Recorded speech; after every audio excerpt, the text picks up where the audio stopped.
C'était un chantier avec beaucoup de défis. Parce que ce qui s'est passé, c'est qu'on a dû travailler dans un environnement live. Et ce que je veux dire par cela, c'est qu'il y avait des étudiants qui étudiaient toujours dans le périmètre, dans les infrastructures de l'université, pendant que nous, on menait les travaux juste à côté.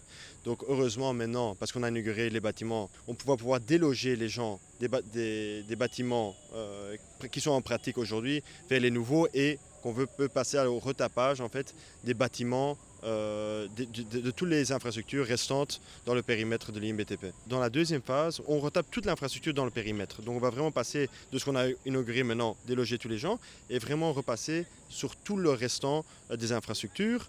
On va aussi rajouter des infrastructures, donc on va réhabiliter et construire. Donc il n'y a pas un endroit dans lequel on va pas atteindre. Tout à fait, en fait elle était déjà présente aujourd'hui.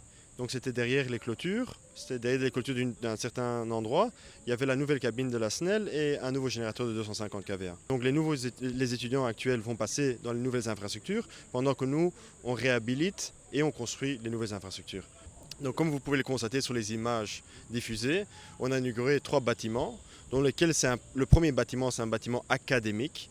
Et ce que je veux dire par cela, c'est qu'il détient 4 auditoires de 200 personnes chacun, avec des sanitaires. Le deuxième bâtiment, c'est un bâtiment qu'on a réhabilité.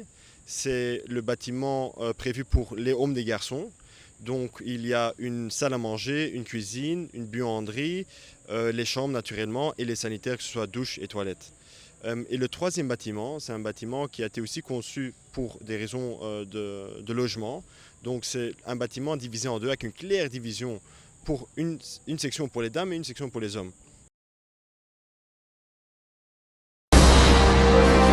Abonnez-vous massivement à Gombo News.